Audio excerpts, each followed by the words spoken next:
दोस्तों आज हम आपको बताने जा रहे हैं संतान प्राप्ति और संतान के अच्छे स्वास्थ्य और लंबी आयु के लिए गोगा पंचमी व्रत के बारे में। गोगा पंचमी का व्रत, जिसे गोगा पंचमी या भाई भिन्ना पंचमी के नाम से भी जाना जाता है। गोगा पंचमी का पर्व भाद्रपद मास यानी कि भादो की कृष्ण पक्ष की पंचमी के दिन मनाया जाता है। इसे गोगा पंचमी भी कहा जाता है। इस दिन जाहरवीर गोगा जी और नाग देवता की पूजा की जाती है। ऐसी मान्यता है कि जाहरवीर गोगा जी सांप के काटने से मनुष्य के जीवन की रक्षा करते हैं। इस दिन गोगा देव की पूजा की जाती है। ऐसा माना जाता है कि गोगा देव सांपों से जीवन की रक्षा करते हैं। इसमें नाग देवता की भी पूजा की जाती है। गोगा पंचमी के दिन जाहरवीर गोगा जी की पूजा करने से गोगा जी महाराज सर्प के काटने से हमारी रक्षा करते हैं। इस दिन सबसे पहले कटोरे में दूध भरकर नागों को पिलाना चाहिए। उसके बाद दीवार पर गेरू से पोतकर दूध में कोयला पीसकर चाकोर घर बनाकर उसमें 5 सर्प बनाते हैं। इसके बाद इन सर्पों पर जल, कच्चा दूध, रोली चावल, बाजरा, आटा, घी, चीनी मिलाकर चढ़ाना चाहिए और पंडित को दक्षिणा देनी चाहिए। इस व्रत के करने से स्त्रियां सौभाग्यवती होती हैं, पति की विपत्तियों से रक्षा होती है और मनोकामना पूरी होती है। बहनें भाइयों को टीका लगाती हैं, मिठाई खिलाती हैं और स्वयं चना और चावल का बना हुआ बासी भोजन करती हैं। बदले में यथाशक्ति भाई अपनी बहनों को पैसा देते हैं। गोगा पंचमी के महत्व के बारे में दोस्तों कहा गया है कि धार्मिक मान्यता के अनुसार गोगा जी की पूजा करने से संतानहीन को संतान मिल जाती है। बच्चों वाली महिलाओं के बच्चे दीर्घायु होते हैं।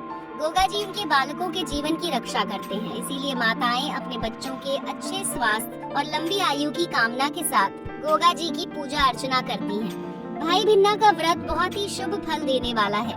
भाद्रपद कृष्ण पक्ष की पंचमी यानी गोगा पंचमी के 4 दिन बाद भाद्रपद कृष्ण पक्ष नवमी को गोगा नवमी का त्योहार मनाया जाता है। ऐसा माना जाता है कि गोगा नवमी को जाहरवीर गोगा जी का जन्म हुआ था।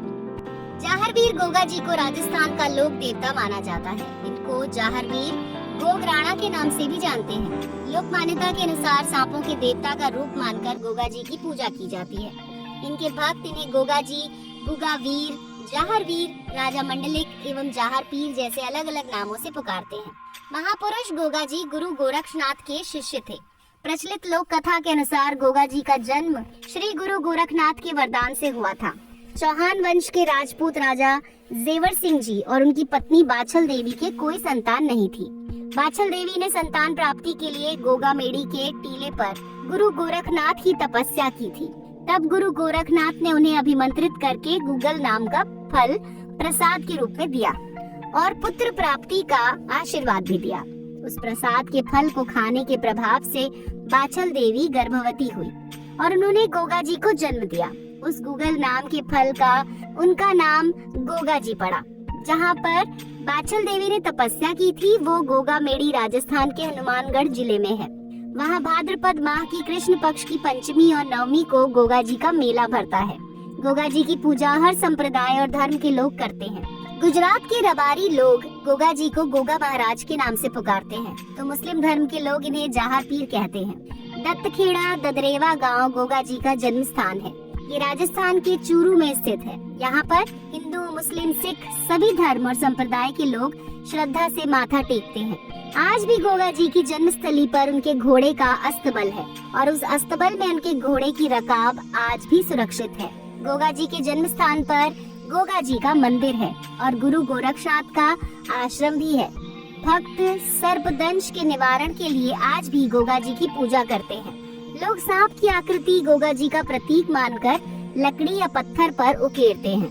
गोगा जी के जन्म स्थान से तकरीबन 80 किलोमीटर की दूरी पर गोगा मेड़ी में गोगा जी की समाधि है।